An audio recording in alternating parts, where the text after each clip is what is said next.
Hello students, कैसे हैं आप सभी लोग। उम्मीद है आप लोग बहुत अच्छे होंगे। My name is Ashish Giri. आज की इस वीडियो के अंदर हम डिस्कस करेंगे how to choose top MSc college. इस वीडियो के अंदर मैं डिस्कस करूंगा उन पैरामीटर्स के बारे में जिसके बेस पर आप अपनी मास्टर डिग्री कंप्लीट करने के लिए एक अच्छा कॉलेज या यूनिवर्सिटी चुन सकते हैं। साथ में हम डिस्कस करेंगे एमएससी एंट्रेंस एग्जाम के प्रिपरेशन के बारे में, जिससे रिलेटेड स्टूडेंट्स कमेंट सेक्शन में क्वेश्चन पूछते रहते हैं। काफ़ी सारे ऐसे स्टूडेंट हैं जो बीएससी के बाद अपनी मास्टर डिग्री अपने फेवरेट सब्जेक्ट से करना चाहते हैं। कुछ स्टूडेंट्स एमएससी जनरल, कुछ स्टूडेंट एमएससी स्पेशलाइजेशन, जैसे for example MSc biotechnology, MSc food technology, MSc data science, MSc nursing, MSc microbiology, MSc psychology. कई तरह के स्पेशलाइजेशन से स्टूडेंट्स अपनी मास्टर डिग्री कंप्लीट करना चाहते हैं। तो ऐसे स्टूडेंट्स के माइंड में डेफिनेटली ये क्वेश्चन आता होगा कि एमएससी करने के बाद क्या क्या जॉब अपॉर्चुनिटीज़ रहेंगी। एमएससी किसी अच्छे कॉलेज से करना हो तो उसके लिए हमें क्या करना पड़ेगा। एमएससी एंट्रेंस एग्जाम के रिगार्डिंग कई तरह के क्वेश्चंस होते हैं, कैसे प्रिपरेशन करना है, कौन सा सिलेबस होगा, कई तरह के क्वेश्चंस होते हैं जिनके आंसर्स मैं आपको इस वीडियो के अंदर देने वाला हूं। सबसे पहले हम डिस्कस करते हैं उन टॉप पैरामीटर्स के बारे में जिसके बेस पर आप अपने लिए एक अच्छा कॉलेज चुन सकते हैं। सबसे पहला क्वेश्चन ये माइंड में आता है कि आखिर एमएससी करने के लिए, अपनी मास्टर डिग्री कंप्लीट करने के लिए हमें टॉप कॉलेज की आवश्यकता क्यों पड़ती है।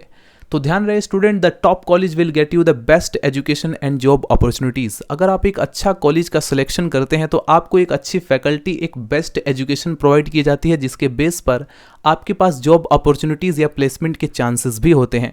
इसीलिए ज़रूरी है कि आप बीएससी चाहे किसी भी कॉलेज से करंटली कर रहे हों, लेकिन ट्राई करें कि अगर आपकी एमएससी किसी अच्छे कॉलेज से, एक अच्छे रेपुटेटेड कॉलेज से होती है तो वहाँ पर आपको बहुत ज़्यादा बेनिफिट होता है, जॉब अपॉर्चुनिटीज़ और आगे आपके करियर के लिए भी बेस्ट होता है। तो इस वीडियो के अंदर मैं उन्हीं पैरामीटर्स के बारे में डिस्कस करने वाला हूं जिसके बेस पर आप एक अच्छा कॉलेज चुन सकते हैं। Number first, college reputation.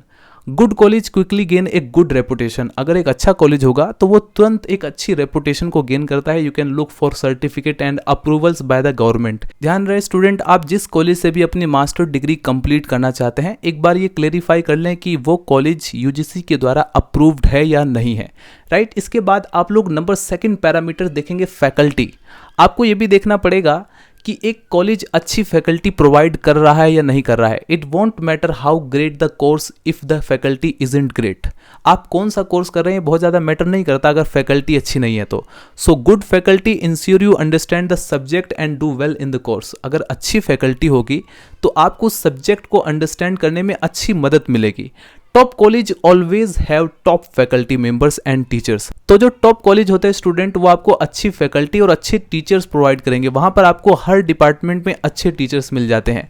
Number third जो इंपॉर्टेंट पैरामीटर्स है वो है प्लेसमेंट्स। बहुत सारे स्टूडेंट इसी पैरामीटर के बेस पर एंट्रेंस एग्जाम की प्रिपरेशन करते हैं।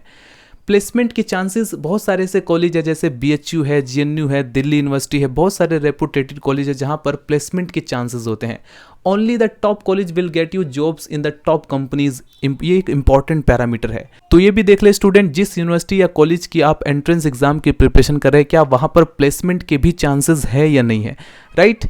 इसके बाद और भी कई तरह के पैरामीटर्स हैं जैसे कि कैंपस एंड इंफ्रास्ट्रक्चर देख सकते हैं, एडमिशन का क्या प्रोसेस है, क्या क्राइटेरिया है, या अवेलेबल स्पेशलाइजेशंस भी और भी आप देख सकते हैं, रिसर्च फैसिलिटीज़ क्या है, राइट। इसके बाद फीस स्ट्रक्चर या स्कॉलरशिप, रैंकिंग और रिकॉग्निशन भी आप लोग इंटरनेट पर ऑनलाइन फीडबैक आप लोग देख सकते हैं। इसके बाद एक और इंपॉर्टेंट पैरामीटर्स है गर्ल्स के लिए, location and distance from home. काफ़ी सारी ऐसी गर्ल्स स्टूडेंट हैं जिनके पेरेंट्स अलाउ नहीं करते हैं दूर जाना या अपने स्टेट को छोड़कर किसी अदर स्टेट्स में जाकर अपनी मास्टर डिग्री कंप्लीट करना, या एक सिटी को छोड़कर दूसरे सिटी में जाना, इस तरह से अलाउ नहीं करते। तो इस प्रकार के स्टूडेंट्स के लिए इंपॉर्टेंट पैरामीटर्स हैं। आपको ये भी देखना होगा कि आपका कॉलेज कितना दूर है। यदि आपकी ही सिटी में, आपके ही शहर में एक अच्छा कॉलेज है जिसकी अच्छी रेपुटेशन है, तो ट्राई करें कि उसी कॉलेज में आपका एडमिशन हो, चाहे आपको एंट्रेंस एग्जाम के बेस पर ही एडमिशन क्यों ना मिले, राइट। तो ये थे स्टूडेंट वो पैरामीटर्स जिसके बेस पर आप अपने लिए एक अच्छा कॉलेज चुन सकते हैं अपनी मास्टर डिग्री कंप्लीट करने के लिए।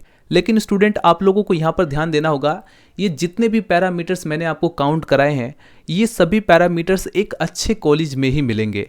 और एक अच्छे कॉलेज में एडमिशन लेने के लिए आप जैसे लाखों स्टूडेंट्स ट्राई करते हैं, लेकिन जो सीटें होती हैं वो लिमिटेड होती हैं। अगर आप एमएससी बॉटनी की देखें, जूलॉजी की देखें, तो किसी पर्टिकुलर यूनिवर्सिटीज़ या कॉलेज के अंदर सीटें जो होती है वो लिमिटेड होती है। और जो अपीरेंट्स होते हैं, जो आवेदन करते हैं, उनकी संख्या बहुत ज़्यादा होती है। तो इसी वजह से एक एंट्रेंस एग्ज़ाम कंडक्ट कराया जाता है यूनिवर्सिटी या कॉलेज के द्वारा। जितने भी स्टूडेंट उस एंट्रेंस एग्ज़ाम को क्वालिफाई करते हैं, उसी के बेस पर ही मेरिट लिस्ट दी जाती है और एडमिशन का प्रोसेस कंप्लीट होता है। तो ध्यान रहे स्टूडेंट, अगर आप लोग एक अच्छे कॉलेज में जिसकी अच्छी रेपुटेशन है, जहाँ पर प्लेसमेंट के चांसेस है, जहाँ पर एक अच्छी फैकल्टी प्रोवाइड की जाती है, अगर वहाँ पर आप लोग एडमिशन लेना चाहते हैं तो उसके लिए आपको डेफिनेटली एंट्रेंस एग्जाम का प्रिपरेशन करना पड़ेगा। तो जितने भी बीएससी सेकेंड ईयर के स्टूडेंट हैं, बीएससी थर्ड ईयर के स्टूडेंट हैं, आप लोग अवेयर हो जाइए, आप लोग अलर्ट हो जाइए। आप लोगों को एंट्रेंस एग्जाम की प्रिपरेशन अभी से ही स्टार्ट कर देनी चाहिए। आपको सबसे पहले सिंपली करना क्या है एंट्रेंस एग्जाम की प्रिपरेशन के लिए। यदि आपके आसपास कोई ऑनलाइन या ऑफलाइन कोचिंग इंस्टीट्यूट है जो कि एमएससी एंट्रेंस एग्जाम की प्रिपरेशन कराते हैं, तो वहाँ पर भी आप लोग एंट्रेंस एग्जाम की प्रिपरेशन कर सकते हैं। इसके अलावा आप लोग, अगर आपके पास ज़्यादा समय है, 3 महीने से ज़्यादा समय है, तो डेफिनेटली आपको सेल्फ स्टडी करना चाहिए। BSc second year third year से ही स्टार्ट कर देना चाहिए। अगर आप डेली 2 घंटा 3 घंटा देते हैं एंट्रेंस एग्जाम की प्रिपरेशन के लिए, तो डेफिनेटली एंट्रेंस एग्जाम आसानी से क्रैक हो जाता है।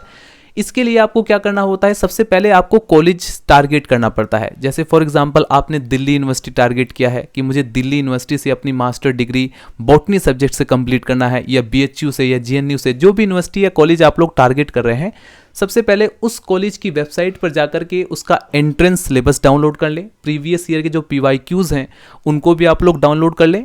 इसके अलावा आपकी जितनी भी स्ट्रेटजी है एंट्रेंस एग्जाम को प्रिपेयर करने की, वो सब की सब आपको फॉलो करनी पड़ेगी। Create a practical study plan. आपको एक स्टडी प्लान बनाना पड़ेगा, अपनी स्ट्रेंथ को जानना पड़ेगा, आपकी वीकनेस क्या है, आपकी जो स्ट्रॉन्ग पॉइंट है वो क्या है, ये दोनों चीज़ों को अच्छी तरह से ध्यान रखना होगा।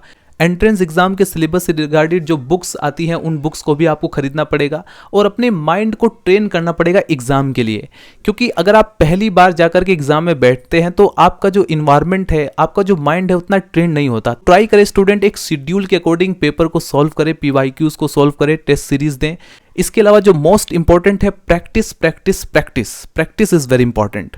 प्रैक्टिस करते रहें और अपने टाइम का मैनेजमेंट करें कि कितने घंटे आपको डेली पढ़ने हैं, एमएससी एंट्रेंस एग्जाम के लिए कितने घंटे आपको निकालने हैं। तब जाकर के आपका एंट्रेंस एग्जाम डेफिनेटली क्रैक हो जाएगा। और कम से कम 2-3 यूनिवर्सिटी का एंट्रेंस एग्जाम आप लोग फॉर्म फिल कर दीजिए, इससे ज़्यादा आपको करने की जरूरत नहीं है। यदि एक कॉलेज का भी आप लोग एंट्रेंस एग्जाम क्वालिफाई कर लेते हो तो आपका एडमिशन आसानी से हो जाएगा, राइट। इस वीडियो के अंदर हमने डिस्कस किया स्टूडेंट उन पैरामीटर्स के बारे में जिसके बेस पर आप लोग एक अच्छे कॉलेज में एडमिशन ले सकते हैं। इसके अलावा आप लोग एमएससी एंट्रेंस एग्जाम की प्रिपरेशन कैसे कर सकते हैं उसके बारे में हमने डिस्कस किया। अगर आपको और भी ज़्यादा डेप्थ में जानना है, अगर आपको और भी क्वेश्चंस हैं, कोई क्वेरीज है, तो आप लोग कमेंट सेक्शन में मेंशन कर सकते हैं। मिलते हैं नेक्स्ट वीडियो में। Bye bye, Tata.